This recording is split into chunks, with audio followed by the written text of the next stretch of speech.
L'avant-midi de ce mardi 27 mai 2025 a été marqué par des raids de combat qui opposaient les forces armées de la République démocratique du Congo soutenues par le Wazalendo aux éléments de l'AFC M23 qui occupent une grande partie de l'Est de la République démocratique du Congo. Pour ces faits, plusieurs localités du territoire de Walikale sont passées sous contrôle de l'AFC M23. Mesdames et messieurs, chers téléspectateurs, nous vous accueillons à suivre les actualités que nous a proposées l'équipe rédactionnelle de votre chaîne web Information Télévision. Pour commencer, les commissaires provinciaux de la police nationale congolaise au Nord Kivu a réuni des commandants des grandes unités de la police Nord Kivu pour une causerie.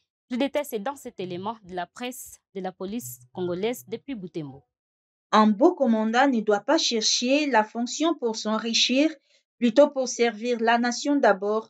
Voilà l'un des grands conseils qu'a prodigué le commissaire provincial de la PNC au Nord Kivu, le commissaire divisionnaire adjoint Makamboki Dieudonné, à l'endroit des commandants des grandes unités. C'était au cours d'une réunion extraordinaire qu'il a tenue ce mardi 27 mai 2025 au commissariat urbain de Beni. Au cours de cette rencontre riche en conseils, le numéro 1 de la PNC au Nord Kivu a appelé les participants à être disciplinés et exemplaires devant leurs éléments, car un commandant indiscipliné ne peut jamais être respecté par son troupe. Les cadres devront s'aimer et se respecter mutuellement pour parler en même langage au travail. La discipline, c'est la force du corps, a dit le commissaire divisionnaire adjoint Makamboki Dieudonné. Le chef de la police au Nord Kivu a appelé les policiers en repli en ville de Beni à avoir un esprit fort à cette période et ne pas se laisser emparer par la situation. Nous devons nous adapter à la réalité de ce moment. Difficile qu'elle soit, il va toujours changer, espère le commissaire provincial de la police au Nord Kivu. Il a conclu que les commandants devront travailler en tenant compte de la situation qui traverse le pays. Toute violation des consignes sera sanctionnée par la hiérarchie, a-t-il insisté. Le numéro 1 de la police au Nord Kivu a signalé aussi que les éléments non payés depuis février auront leur salaire d'ici peu, car Kinshasa a déjà décompté la situation. Dans la suite de ces actualités, les forces armées de la République démocratique du Congo, section Ituri, ont signé un partenariat avec l'organe UNFPA dans le but de réduire les taux de mortalité maternelle. Les détails, c'est dans ces reportages. La province de l'Ituri est parmi les provinces prioritaires pour les fonds des Nations Unies pour la population, UNFPA en sigle. Dans cette province sous état de siège, UNFPA, en collaboration avec l'administration militaire, travaille de manière particulière dans la lutte contre la mortalité maternelle à travers la prise en charge gratuite des femmes atteintes de fistules obstétricales. Chaque année, plus ou moins 200 femmes bénéficient de cette réparation, a laissé entendre Madame Noémie Dalmoti, représentante adjointe de UNFPA en RDC. Je voulais venir faire la célébration de la journée dans une province qui est très affectée par ces fléaux. La fistule obstétricale, c'est une condition qui isole les femmes. Elle est préventable, elle est aussi réparable. On peut faire des opérations chirurgicales. Et donc, on est là avec les autorités, avec un peu cet accent sur les questions de mortalité maternelle, parce que dans 90% des cas de fistule obstétricale, l'enfant ne survit pas et très souvent aussi la maman a des complications très grosses ou risque d'arriver jusqu'à la mort. Donc, c'est vraiment une des conditions à bloquer pour pouvoir améliorer la condition de la santé de la femme pendant la grossesse et renforcer la lutte contre la mortalité maternelle infantile. Cette organisation du système des Nations Unies envisage le renforcement du partenariat et des activités en Ituri dans le cadre de la mise en œuvre de son 6e programme de coopération avec la République démocratique du Congo. Et je suis très heureuse de pouvoir être là pour renforcer les partenariats et la collaboration dans le cadre de la mise en œuvre de notre 6e programme de coopération avec la République démocratique du Congo.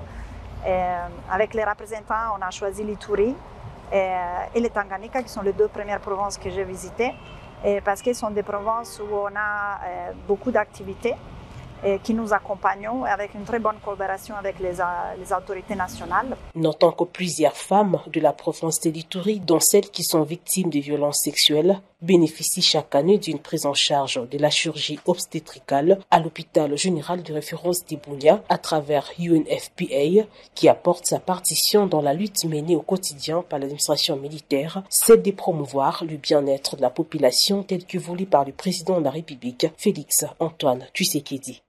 Dans la suite de ces actualités, il faut choisir entre le champagne pour quelques-uns et l'eau potable pour les autres. C'est avec cette célèbre citation de Thomas Sankara que le vice-premier ministre de la fonction publique, Jean-Pierre Liaou, a ouvert la séance de cadrage marquant les débuts effectifs de travaux techniques d'élaboration de la nouvelle politique salariale des agents publics. C'était le mardi 27 mai 2025. Suivez les détails.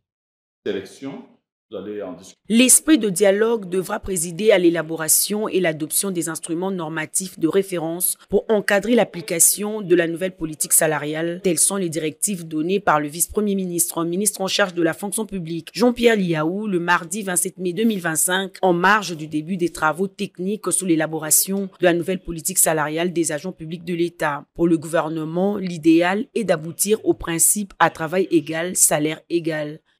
La justice salariale ne sera pas un pas vers l'aventurisme budgétaire. Bien au contraire, en motivant mieux nos fonctionnaires, en rendant l'administration plus efficace, cette réforme renforcera à terme la croissance économique et les recettes fiscales.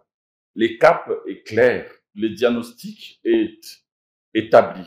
Il vous revient à vous désormais de traduire tout cela en une politique salariale concrète, techniquement solide, réaliste et applicable. Avec le début des travaux techniques sous l'élaboration de la nouvelle politique salariale, le gouvernement démontre sa détermination de matérialiser la vision du chef de l'État qui vise à instaurer un système de rémunération basé sur une grille barymique applicable de manière uniforme.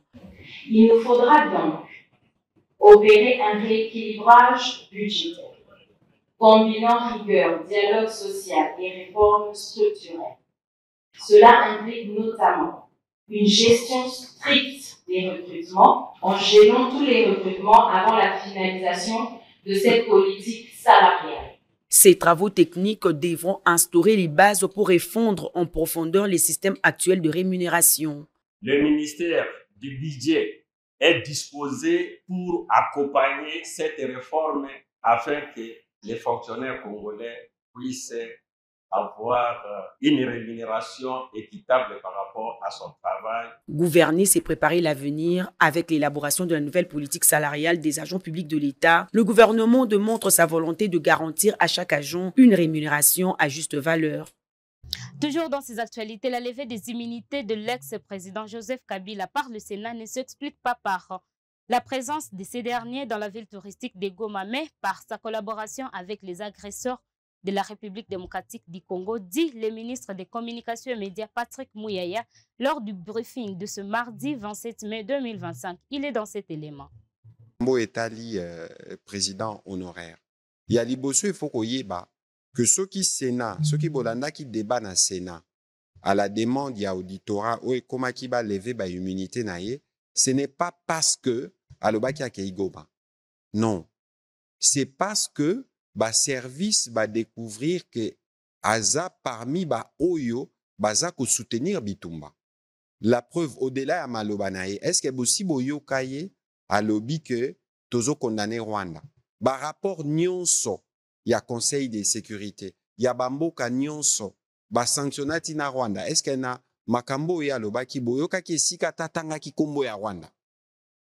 Donc eza raison ana nyonso parce que yaza président honoraire azana mobe komobimba une loi oye pesa ligne de conduite ya oyo akoki kosala na oyo akoki kosala te.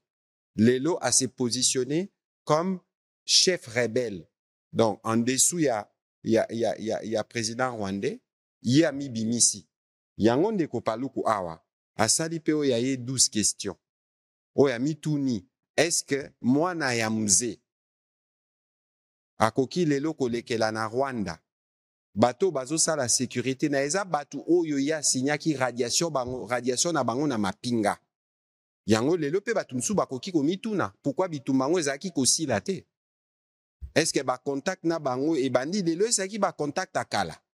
tosala mwa baje po bino bobenda oyo ya bino baminere biso mpe totikala na oyo totikalaka nango parce qu'il faut koyeba ke biso tokomi na niveau oyo ya bitumba na Rwanda parce que président alobi minere ya bakongolais ya liboso eza ya bakongolais ozomona donc lelo bato nyonso il faut bazala vigilant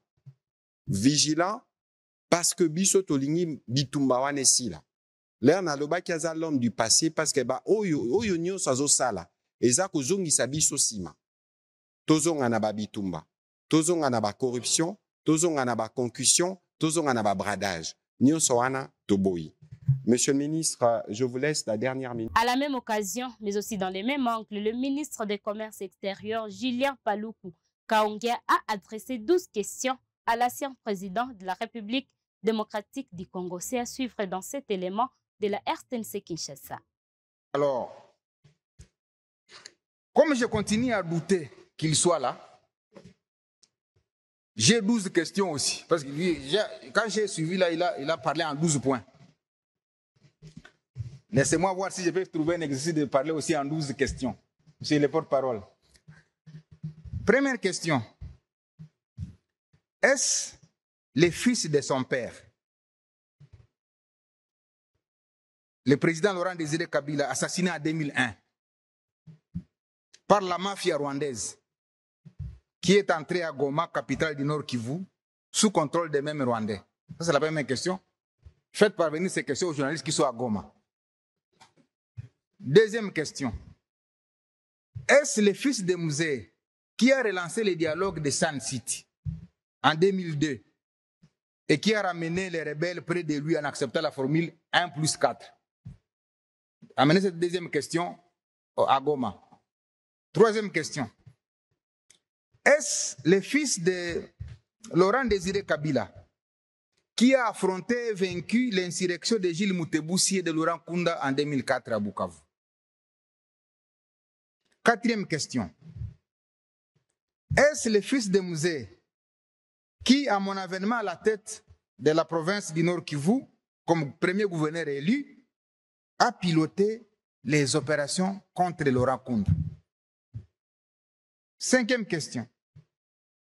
Est-ce encore lui qui m'a demandé de résister? Je l'ai dit. Lorsque le 29 octobre 2008, le CNDP était à la porte de Goma. Sixième question.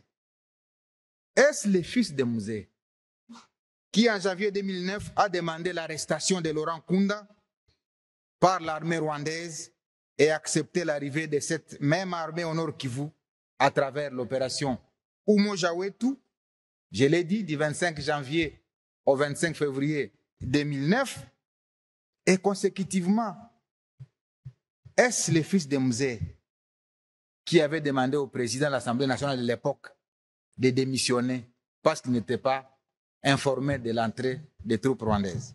Septième question. Est-ce le fils de Musée qui avait demandé à son ministre de signer les accords de paix le 23 mars 2009, lesquels accords sont à l'origine de la création du mouvement M23? Huitième question. Est-ce le fils de Musée qui a ordonné au général Etumba de concevoir l'opération Pomme Orange qui a mis fin au M23 le 5 novembre 2013, d'où mon arrivée le 6 novembre 2013?